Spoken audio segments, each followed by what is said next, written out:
La foto que ríe. Cuando yo tenía 8 años, mi padre fue diagnosticado con esquizofrenia. Pasé 10 años sin saber lo que era una buena noche de sueño. Él solía tener ataques de pánico todas las noches y emitía gritos verdaderamente terribles. Teníamos que mudarnos frecuentemente, pues ningún vecino nos soportaba. Y mi madre jamás quiso dejarlo al cuidado de otra persona. De la forma que fuera, ella lo amaba. Mi padre nunca dio señales de algún problema mental. Por lo menos, no hasta aquel accidente en la fábrica. Él trabajaba en una enorme fábrica encargada de crear piezas específicas para camiones. Eso, por supuesto, en una época donde no había robots que hicieran todo por ti. Un pequeño descuido y listo. Mi padre quedó inválido de por vida. No recuerdo muy bien, pero mi madre me contó que ni siquiera me extrañé cuando mi padre fue dado de alta y regresó a casa sin uno de sus brazos. Nunca me lo explicó bien, pero por algún motivo legal, la empresa se rehusó a pagar cualquier tipo de indemnización. Fue así que mi padre acabó sin su brazo derecho, sin dinero y sin la capacidad de conseguir otro trabajo. Y claro que su mente no lo pudo soportar. Desde mis 3 y hasta los 6 años, lo vi muy pocas veces. Familiares y amigos iban a nuestra casa preguntando si había muerto, debido a su repentina desaparición. Y mi padre gritaba desde la habitación que sí.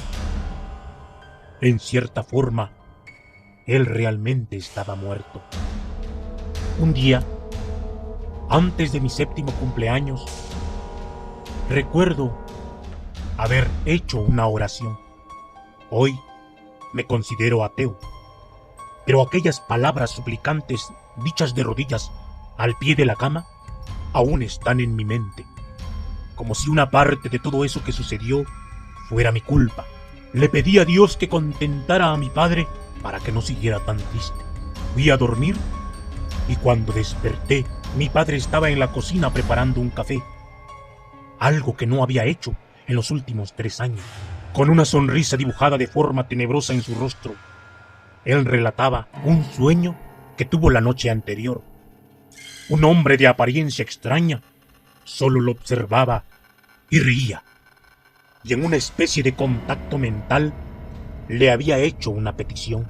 Mi madre no entendía de lo que hablaba mi padre, pero se contentó con el hecho de que pudiera salir de la habitación, aunque sea un día. Mi padre gritaba, sin darse cuenta que había levantado la voz, que no había sido un sueño, y que dicho hombre le había enviado una carta. Nos enseñó la correspondencia que había llegado aquel día. Una de ellas tenía una nota que decía: pide un deseo, y una foto en blanco y negro de un hombre con apariencia andrógina, con los ojos cerrados. Entendía muy poco la conversación de los adultos mientras tomaba mi café de la mañana. Pero ver a mi padre sonreír después de tanto tiempo fue el mejor regalo que pude recibir. Mi madre hizo un pastel, cantamos y comimos. No tenía muchos amigos, por lo que mis cumpleaños eran celebrados de una forma sencilla. Los años de horror de mi infancia comenzaron al día siguiente. Despertamos con un grito de mi padre. Me levanté de la cama asustado y corrí a la habitación de mis padres. Al llegar ahí, me encontré con mi madre sentada en la cama, con una mirada desencajada y mi padre de pie gritando: ¡Dios mío! ¡Dios mío! Mi brazo ha crecido de nuevo. Tengo 2 brazos otra vez. Apenas me mantuve de pie. Intentaba entender lo que sucedía. Por más que él insistía en decir que su brazo había crecido de nuevo, cualquiera podía ver que él continuaba incapacitado. Corría por la casa tomando objetos imaginarios y gritándonos: ¿ven eso? ¿Están viendo eso? Intentó conseguir un empleo, pero no pudo porque no tenía el brazo. Cuando contó y mostró a sus amigos, nadie era capaz de ver su brazo, pero él se afianzaba en su posición. De ser un hombre deprimido, él pasó a ser un sujeto agresivo con cualquiera que no creyera en su historia del brazo imaginario. Eso no resultó en ningún problema durante un buen tiempo, hasta que comenzó a decir que unas escamas le habían comenzado a nacer en el brazo. Decía que poco a poco iba perdiendo el control de aquel miembro, como si pudiera controlarse a sí mismo. Y así comenzaron las noches de sueño perdido debido a los gritos de mi padre. Con mucho esfuerzo, un médico lo examinó y concluyó que era esquizofrénico. Desde esa fecha mi madre decidió que la mejor opción era dejarlo encerrado en una habitación para que no se convirtiera en un peligro para mí. Puede que esta actitud resulte egoísta y absurda, pero en los 80s así solían tratar a las personas con cualquier tipo de problema mental. Era toda una cuestión cultural de la época. Descubrí un mundo nuevo. Estudié, hice amigos, conocí lugares y me distancié cada vez más de mis padres. De vez en cuando llamaba para saber cómo estaba mi padre. Siempre era el mismo, con las mismas crisis nocturnas. Mi madre continuaba cansada cuidando de él. Yo seguía demasiado ocupado con mi propia vida. Las únicas ocasiones en que los visitaba era para llevar dinero. Las cosas se habían puesto difíciles desde que mi padre dejó de trabajar. A pesar de todos esos acontecimientos de la infancia, nada me pudo preparar para la pérdida que vendría. Me quedé helado con el teléfono en el oído, tener que escuchar aquellas palabras. Tu madre falleció.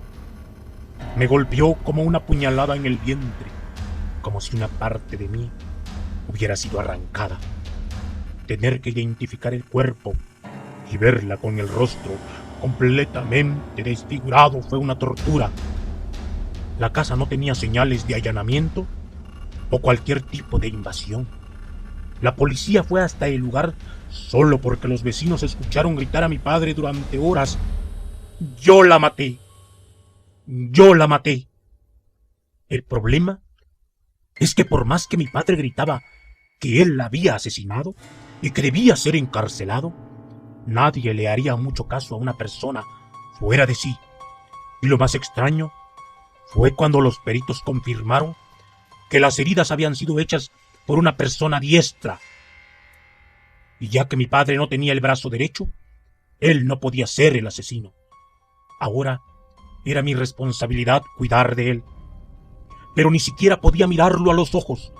No importaba lo que la policía dijera, yo sabía la verdad. Yo sabía quién había matado a mi madre. Mi padre era un hombre común y eso era lo que más me asustaba. Era como Aníbal Lecter. Transpiraba psicopatía con una calma y tranquilidad indescriptible. Sabes que no me puedo quedar contigo, ¿verdad? Claro. Y yo no quiero, respondió con una mirada seria. Pero pude ver una lágrima luchando por no caer. Voy a pagar el mejor asilo aquí en la ciudad. Te quiero, hijo, me interrumpió. Yo quería decir que también lo amaba. Mis labios temblaron, pero no salió nada. Te llevaré mañana, ¿está bien? Yo no la maté. Quiero decir, yo la maté, pero yo no quería. Eso ahora ya no importa, papá. Sacó un papel doblado de su bolsillo y me lo entregó. El papel olía a viejo. Pedí de forma incorrecta. Traté de volver a pedir el deseo, pero creo que él solo lo cumple una única vez. Necesitas saber eso, hijo. No me importa si tengo que morir. Es necesario que lo sepas. Abrí el papel que me había entregado. Era aquella misma foto, la del hombre de ojos cerrados que él había recibido un día antes de que toda esta pesadilla comenzara. Guardé el papel sin darle mucha atención y salí. Cuidado con lo que deseas, hijo, me dijo mientras me alejaba. Pasó un año desde que mi madre murió y mi padre fue a vivir al asilo. Nunca lo visité desde entonces, y aquella foto permaneció guardada junto a otras cosas viejas. En mi aniversario de 27 años, el rostro de mi madre no salía de mis pensamientos. Recordé cómo solía prepararme un pastel de limón, mi favorito. Recordé cómo convertía en todo un ritual el cantarme las mañanitas a las 10:27, la hora exacta en que nací, y cómo era la única que me entendía, y de cómo la dejé sola con la responsabilidad de cuidar a un loco. Tomé la foto vieja del interior de una caja y la miré fijamente. Me sentí un estúpido por siquiera pensar en esa posibilidad. Apenas le susurré: quiero ver a mi madre de nuevo. Y sentí cómo la foto quemaba en mis manos, y aquel hombre abrió los ojos y sonrió, dejando de lado el hecho de que la foto se había movido frente a mis ojos. Aquella sonrisa era tenebrosa, casi burlona. Te estarás preguntando si los deseos hechos a aquella imagen aterradora se realizan. Sí, se cumplen. Yo volví a ver a mi madre. Ahora, a donde quiera que voy, ella está conmigo, observándome, con el rostro completamente desfigurado, caminando con pasos torpes, casi convulsionando, con las gotas de sangre fresca escurriendo por su tórax. Daría cualquier cosa para no volverla a ver.